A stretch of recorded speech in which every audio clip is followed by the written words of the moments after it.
अगदी कमी वेळामध्ये खूप कमी साहित्यामध्ये क्रिस्पी क्रंची आणि नरम सॉफ्ट आतून असलेले असे हे मी आलू कटलेट्स म्हणजे बटाट्याचे कटलेट्स बनवणार आहे। लहानापासून मोठ्यापर्यंत सगळ्यांनाच बटाट्याचे पदार्थ आवडीने खातात। तर आज मी त्यातलाच प्रकार हा आलू कटलेट्स बनवलेला आहे। हॉटेलमध्ये बघा ह्याला किती महाग भेटतात, तर आपण हे घरच्या घरी पण बनवू शकतो।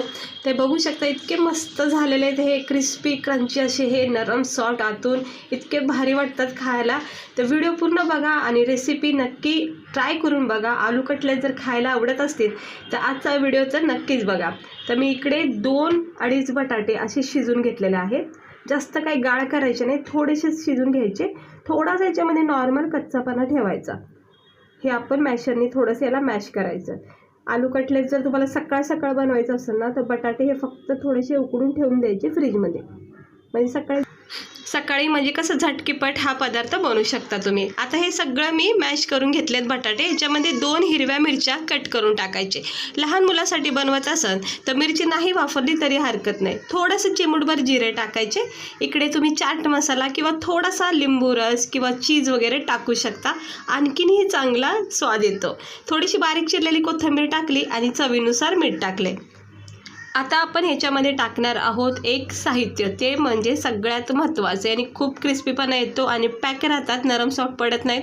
4 चमचे अंदाजे अर्धी वाटी हे कॉर्नफ्लॉवर इकडे मी वापरले। कॉर्नफ्लॉवरची बँडिंग खूप चांगली येते ह्या नाश्त्याला, तर नक्की वापरा कॉर्नफ्लॉवर। अर्धीच वाटी घ्यायची म्हणजे 4 चमचे, ज्याने आपण पोह्या खातो बघा त्या चमचे 4च घ्यायचे आणि असं मिक्स करून घ्यायचं। सगळ्या बटाट्याला ह्याची कोटिंग करायची। आता कॉर्नफ्लॉवर नसेल तर तुम्ही ह्याच्या जागी पोह्याचं पावडर बनवायचं मिक्सर मध्ये आणि ते एक पीठ तयार होतं, मग ते वापरू शकतो। किंवा तेही नसेल तर मग तुम्ही मैदा वापरू शकता। इकडे अर्धी वाटी। आता हे मळून घेतलेलं आहे, चांगलं मळून घ्यायचं। जर चिटकलं जात असेल तर थोडासा हात ओला करायचा किंवा सुक्कं पीठ हेच आपलं कॉर्नफ्लॉवरचं घ्यायचं। आता हे चांगलं व्यवस्थित मळून घेतलंय, नरम सॉफ्ट थोडंसं हातावर असं करायचं। हे मी थोडं क्वांटिटीमध्ये केलं आहे म्हणून थोडंसं पीठ तयार झाले। भरपूर क्वांटिटीमध्ये म्हणजेच अर्धा किलो बटाटे शिजूनसुद्धा हे भरपूर क्वांटिटीमध्ये नाश्ता बनवायचा। आता हे जे मळलेलं पीठ आहे एका साईडला ठेवून द्यायचं। 1-2 मिनटं ह्याला आराम द्यायचा। तोपर्यंत आपण एक तयारी करायची आहे, ती म्हणजे 1-2 चमचे कॉर्नफ्लॉवर घ्यायचं परत एकदा आणि याचा एक घोळ बनवायचा। याच्यामध्ये थोडंसं पाणी टाकायचं, अगदी थोडंसं, आणि याचा एक घोळ बनवायचं। काय होतं याच्यामध्ये पॅक राहतो। हे बघा असं याचं पाणी तयार करायचं कॉर्नफ्लॉवरचं।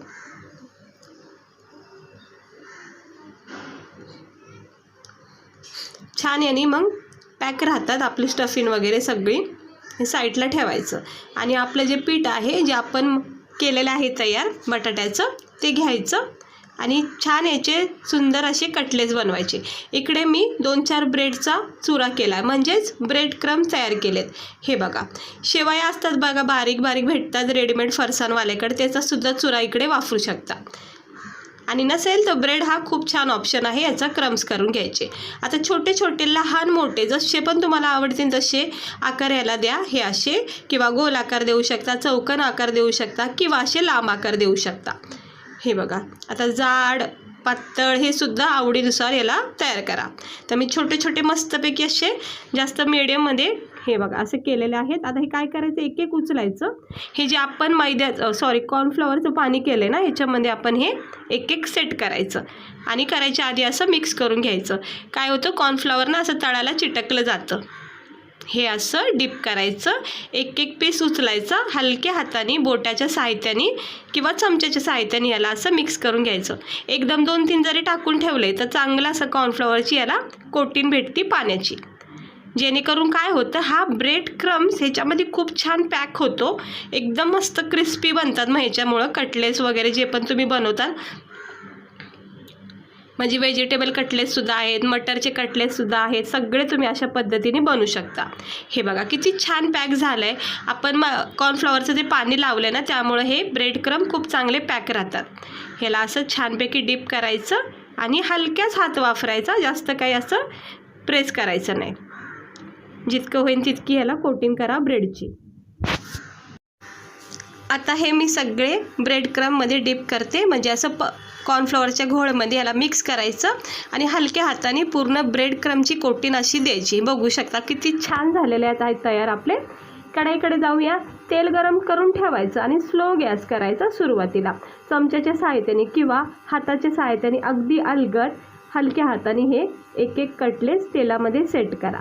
जास्त काही करायचे नाही, थोडीशी मोकळी जागा कढईमध्ये ठेवायची आणि याला लगेच पलटी करायची नाही. अजिबात घाई करू नका. 1 मिनटं किंवा अर्धा मिनटं तरी याला वेळ द्या. जोपर्यंत कटलेसची खालची जी साईड आहे ती कडक नाही झाली ना तोपर्यंत पलटी नाही करायची, नाही तर तुटल्या जाऊ शकतो पलटी करता वेळेस. त्यामुळे ह्या गोष्टीचं ध्यान द्या. तर थोडा वेळ असा द्यायचा याला मंद गॅसवर आणि जसं जसं रंग चढन ना तसं तसं याचा कडकपणा तयार होतो. तर चमच्यानी अगोदर चेक करा, लगेच घाई करू नका पलटी करायची. हे असं चमच्यानी चेक करायचं. जर खालून सुटत असेल तरच पलटी करा. तर 2 चमच्याच्या साहित्याने तर झटकेपट हे पलटी करू शकता. तर मला तर सोपं जातं 2 चमच्यानीच. तर मी हे बघा पटापटा हे असे पलटी करून घेते, कारण की कडकपणा तयार झालेला आहे. तर अलटी पलटी करून घ्यायचं असं दोन्ही साईडून. आणि ब्रेड क्रम्ब जे तेलामध्ये सुटलेत ना ते तळाला जाऊन बसतात, जितके पण एक्स्ट्रा निघतात तेवढे. हे बघा किती छान असं सुंदर रंग यायला तयार झालेला आहे. आणि पाहू शकता किती मस्त आपले हे बटाट्याचे कटलेस तयार होत आहेत. खाण्यासाठी गरमागरम टेस्टी असे क्रिस्पी. हे बघा असं मंद गॅसवर अधूनमधून थोडासा हाय फ्लेम केली तरी काही हरकत नाही, फक्त लक्ष ठेवायचं, नाही तर सगळे करपले जाऊ शकतात. तर शक्यतो मिडियम गॅसच ठेवा. हे बघा किती मस्त सुंदर असा रंग आला आहे, लाल भडक असे ब्रेड क्रम्ब आपले मस्त झालेले आहेत भाजून कटलेस. तर वाटतेत का बघा हे किती परफेक्ट तयार झालेले आहेत. घरच्या घरी असे हे आलू कटलेस तुम्ही नक्की ट्राय करा. आणि आता मी थोडासा हाय फ्लेम केलेला आहे, त्यामुळे हे पटापटा शेकून निघतात, म्हणजे फ्राय होतात ते. आता इतका रंग पुरेसा आहे, जास्त काही फ्राय करायचं नाही. गॅस इथं मी स्लो केलेला आहे. बस इतका रंग येईपर्यंत याला फ्राय करायचं, कारण बटाटा हे शिजलेला आहे, त्यामुळं काही जास्त वेळ द्यायचा नाही.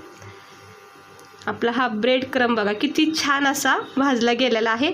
आणि अलगद असं झाऱ्याच्या सहाय्याने याला काढायचं, एक्स्ट्रा ऑइल निथळून काढायचं. तर पाहू शकता आपले हे बटाट्याचे कटलेस किती छान झालेले आहेत. कुठेही तुटले नाही, कुठेही असं स्टफिंग बाहेर निघली नाही. मस्त परफेक्ट तयार झालेले आहेत आलू कटलेस. तर सगळे काढून घेते आणि प्लेटमध्ये गरमागरम सर्व करूया. हे बघा किती मस्त झाले तयार. तर काढून घेतलेले आहेत सगळे आणि गरम खूप आहेत. प्लेटमध्ये आपण सर्व करूया. तर एक एक पीठ ठेवून घेते, थोडेसे नॉर्मल थंड केलेले आहेत. तर हे बघा किती मस्त वाटतात हे आपले आलू कटलेस. क्रिस्पी क्रंची असे लागतात ना, भारी खायला मस्त वाटतात. काय बाहेर हॉटेलमध्ये जायची गरज नाही, घरच्या घरी भरपूर क्वांटिटीमध्ये तुम्ही हे आलू कटलेस बनवा. जर तुम्हाला खरंच आलू कटलेस खायला आवडत असतील ना ते हे नक्की ट्राय करून बघा. अशा पद्धतीने इतकी टेस्ट तुम्हाला आवडेल ना, तर बाहेरून खाणं तर विसरून जातात. हे बघा मी तुम्हाला तोडून दाखवते. आतून इतका छान असा स्टफिंग आहे बटाट्याची मस्तपैकी आपली, आणि वरून ही जी क्रंची क्रिस्पी कोटिंग बघतात ही इतकी भारी वाटते. म्हणजे खात्या वेळेस जो एक मेल्ट होतो आणि वरून क्रंचीपणा जो लागतो ना, कॉम्बिनेशन इतकी छान वाटते. कॅचअपसोबत चहासोबत तुम्ही याला खाऊ शकता, मेयोनीजसोबत तुम्ही याला खाऊ शकता. हे असं डिप करायचे आणि गरमागरम असे आलू कटलेस ट्राय करा. लहान मुलं तर इतक्या आवडीने खातील. 2-4 जरी टिफिनमध्ये दिले तर बस पोट भरून असा टिफिन त्यांचा फिनिश होईल. मस्त झाले, इतके छान क्रिस्पी कोटिंग झाली आहे ना वरची, काय बात आहे. खरं तुम्ही नक्की ट्राय करा, आवडीने खाताना सगळेजण तारीफ पण करतील. ही वरची कोटिंग खूप छान झाली, क्रिस्पी झाली आहे आणि आतून बटाट्याचा जो नरम सॉफ्टपणा जाणवतोय ना, अप्रतिम आहे. ह्याच्यामध्ये तुम्ही चीज आवर्जून टाका, खूप छान होईल. हे बघा मस्त झालेले आहेत हे गरमागरम आलू कटलेस. व्हिडिओ आवडला असेल तर ट्राय नक्की करून बघा. खूप सोपी पद्धत आहे, खूप सोपी रेसिपी. काहीही जास्त कुटाणा नाही किंवा जास्त काही साहित्यसुद्धा वापरायचे नाहीत. परफेक्ट असे हे आलू कटलेस बनवा, इतरांनाही खायला द्या. चला भेटते मी तुम्हाला पुढच्या व्हिडिओमध्ये. स्वस्त रहा, मस्त रहा.